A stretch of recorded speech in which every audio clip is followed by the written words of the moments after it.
full admiration for your longevity in the sport. I think you've just turned 45 years of age and still got a great passion to play tennis. I'm not going to ask you when you maybe think it's all going to be over, because maybe you don't even know that question. Yeah, first of all, Brett, thanks so much for having me. And, it has been truly an, growing, long, amazing career. And I would say a learning career on the, process as well. Because even though I feel some weeks I know it all, but clearly not. I mean, I'm still learning of course, with last year's, success on winning my first Grand Slam in Australia. Who thought it will take me, 13 years to make a final back in the US, and then, get to win mine at the age of 43. And I think it was phenomenal. And, just enjoying competing still. Yesterday, to be honest, it was no fun practicing in the wind and the cold. I don't think I look forward to, having those kind of days, but still enjoying competing, to be honest. Well, this is a title that you won here with Matt Ebden a couple of years ago, and there is a real appreciation for doubles here. We were just talking off air, and you only have to go around the outside courts the last couple of days, looking at all the outside courts to see, well, gee, the fullest court was actually for the doubles. So they have a great appreciation for doubles, which differs, I imagine, everywhere you go around the world as to the crowd reaction to what you do. No, absolutely. I think they love their doubles. And I think more so just in general, because a lot of people can relate while watching. I see sometimes when I'm watching my friends, play, I look at the crowd and they're actually got their shadow swings with some player, hits a particular volley or a particular shot, and he's actually trying to practice it. And, of course, when they watch singles, they're in awe the way the players move. And even I'm, when they're sliding into the, all over the court, getting and reaching these far shots. But I think a lot of the guys relate to their game, and they want to try that, the following day when they go and, play themselves. And that's why they really enjoy the doubles. And I think, as especially in the US, they absolutely love it. But also there's been a great fan following for a lot of players who've been playing on the circuit for a long period of time. They come and appreciate not only, the person who's been playing for a long period of time, but also there to, watch that match and enjoy, just watching some good tennis. So it's a big talking point, doubles at the moment. So we wrote a piece on our website at thefirstserve.com.au only a couple of weeks ago. You were quoted. There are many others who were quoted. We were just recently in Rio at the Rio Open where Marcelo Melo, we don't think we've heard maybe a bigger crowd noise this year when he won that tournament with Rafael Matos, and the appreciation for doubles there. We also put up a post recently about your comments in reaction to Riley Opelka's view on the future of doubles. It got enormous traction. So there is a great passion for doubles out there, but it seems like a question that we keep sort of pondering what to do with doubles, the positioning, the scheduling, the marketing of it as a product. I mean, it's here, as you've said. I mean, most people who come to the tennis, whether it's here, the Australian Open, the majority play doubles at their local tennis club, and they have a real appreciation for doubles. So as someone of your seniority who's been around for a while and has seen it all through the eras, what's the perfect answer to the long-term future of doubles? Because it's a big talking point at the moment. Yeah, absolutely. And, when I put out that post, it was nothing related to anybody's comment. It was just a post from the bottom of my heart. I mean, I was sitting at Doha airport heading to Dubai, and this, I literally, had these thoughts, and I said, okay, let me put into words and just, put it out there. But the biggest thing, I have a soft corner for doubles, especially coming from India. We've always had some great, doubles champions, from there. And as one of the biggest countries in the world, or the biggest country in the world, they look at tennis as, the players, whoever made it in that small elite success through doubles, and they look forward to it. And, in whatever said and done, whoever has picked up the tennis racket over these, past few years, I think they all need inspiration. And inspiration comes from local athletes, local heroes. Yeah. So I think in some way, whether it was Leander, Mahesh, Sanya, myself, everyone who's been playing for a good long period of time, and I think that is what somewhere we have given a lot of hope, a lot of inspiration, to these young athletes. Not only in tennis, but just encouragement to know that the fact that someone from India can go out there and represent the country across the globe, and tennis being a global sport, I think really inspires a lot of people. I mean, we are not a sporting nation, and we have a handful of athletes only coming from our country. So I really feel doubles has given me that beautiful platform to where I've got all my success and I'm able to also give back to the sport. I feel, the knowledge I've learned in this sport, there's no point just taking it back home and keeping it with me. I'd rather share it, give it back, and that is where the thoughts really come from. And I really believe that doubles, we have a great product. I think we just need to go out of our comfort zone and really, look at it differently. Treat it as not a byproduct of the current events. Singles, yes, is the main event, and people are coming for that. But we need to actually take that chance. People don't really want something to change because they fear the change, But you need to go out there. If something is not working, I think the tournaments and everybody need to come together. Okay, say let's take a chance. Let's look at it differently. Maybe have 3-4 courts specifically only for doubles. Because everybody I've heard saying that the teams don't stick together, so and hence it's tough to market. But I think the marketing comes from their respective countries, like exactly how you said with the Marcelo or Matos, playing.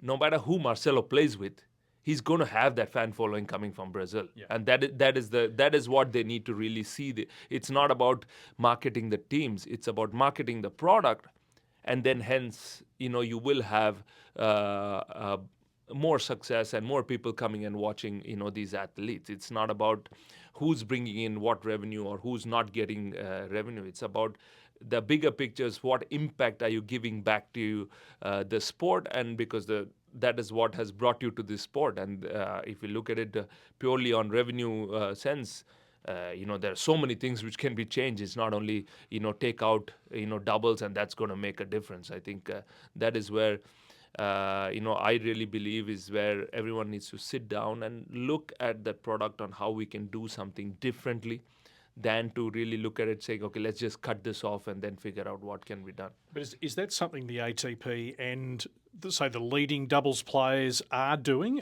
Are there discussions going on where it's a sort of a consultative roundtable discussion about the future of doubles? I mean, can you enlighten us as to anything happening behind the scenes? We know what's going to happen at the US Open this year, which has drawn a mixed response. We know the French did it a little bit differently last year.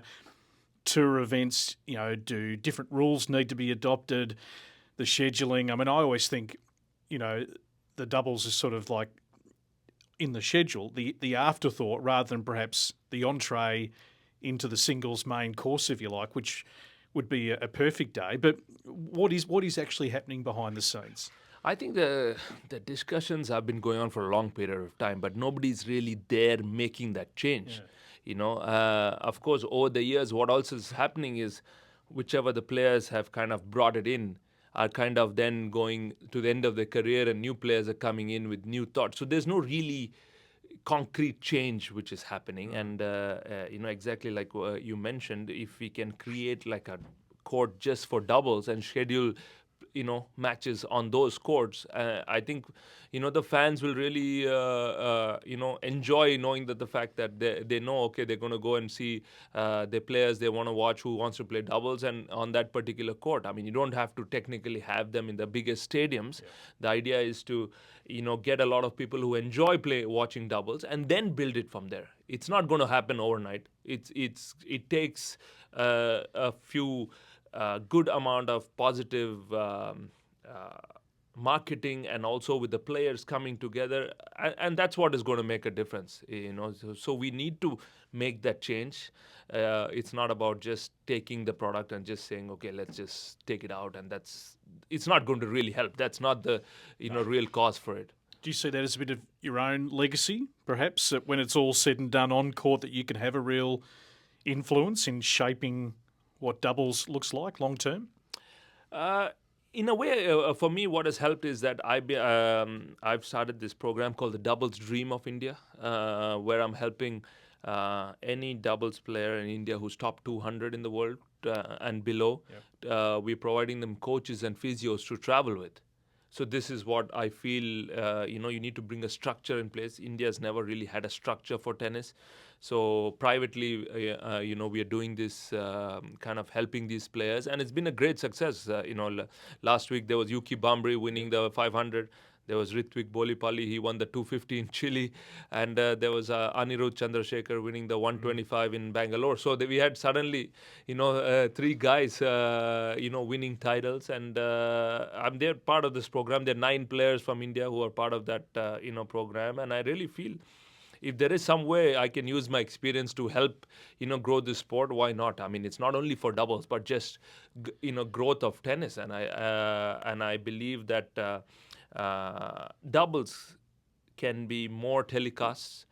Certain countries which are more popular would love to, take it on. And, one of the reasons I also brought it up to ATP some time ago was that why don't you get Tennis TV to start showing doubles in India, not at the price what Tennis TV is currently at, but also country specific maybe, because if you look at India, Netflix, Amazon, Spotify, everything is country specific, what they charge per person per year. It's not necessarily the same thing all over the world. And I said, if you look at that option, maybe you could get a lot more people to to do that. I mean, so I think you just need to see it differently, not really look at it in a closed kind of mindset. And I think that is what is, will make that change and will benefit to a lot more people watching at the end of the day. At the end of the day, you get, kids to, look at maybe that inspiration they get from and, get into watch them play live. I mean, for example, at my academy itself, I can't ask any kid to pay the Tennis TV subscription to end up watching me play, right? So at my academy itself is a great inspiration if they get to watch me, play. And we can set up, TV or whatever it is and do this. But currently there's no way they can do it because it's just too expensive. Just one final one. I mean, the passion for your country really shines through. And when I think of India, also being a mad cricket fan all my life, we know how much cricket is a religion in India. And we've just come from, South America, experiencing Rio and Buenos Aires, the passion of the South American fans. We've had the ATP event in Pune for a few years. Even when I watch the challenges on the live stream, you can hear the passion of the fans. We have ITF events. Can you forecast in the future that maybe India will have a really big, significant tennis event? I mean, for the population, the amount of passion there is for tennis and the great doubles players that you've mentioned before that have come from India and had long careers. Do you think that could be on the cards? I mean, if I was the ATP, I'd be thinking, gee, let's get into the Indian market a little bit more and have, whether it's a 500, a combined men's and women's event. I mean, no doubt there'd be the support there, I'd imagine. No, absolutely. I think we love our tennis there. And if you look at the Challenger, which happened in Bangalore, there were a lot of people watching. So, a big event like that will surely make it a massive success. I think it was in the year 99, 2000 or 2000, 2001, where they had the year-end finals. Only the doubles moved to India. Yeah. So, there's clearly there is, a massive opportunity for, these countries to have events like this and, get that market also more interested in the sport. And of course, it does help, when you have athletes from that country also do well, that makes a difference. But I think it's both together and you have those tournaments, you can enjoy that success. And unfortunately, right now, we don't have a tour event at all in India. And, that's something I really wish we can change and get it back soon. You've had amazing impact on the court. I feel like there's going to be an amazing impact off court when it's all said and done. I'm not trying to retire you, but have you got any idea as to when or how long this career is going to keep going? I suppose as long as you're fit and healthy, and this is the great part about tennis, unlike a team sport, you can play as long as you like. No, that's absolutely right. As long as I feel that I can still compete at the highest level and still not just be a journeyman. And I feel like I'm the CEO of my company today. I mean, and then you never ask a CEO when he's going to retire. So, sorry. So yeah, and I also look at it maybe as if any tennis player out there is an entrepreneur who invests in himself, and then not knowing whether it's going to mature or not. And today it's like a fund which has taken 25 years, and today it's maturing. So I'm enjoying that success, and also I get to network a lot at this highest level, and get to meet so many different people, and at the same time inspire back home. And I don't see a reason really for me to stop at the moment. And as long as I'm competing at the major events, I'll happy to still keep going. Outstanding. Great to chat to you. Thank you for your Thanks insights. so Really much. appreciate it. Thanks a lot. Thank you.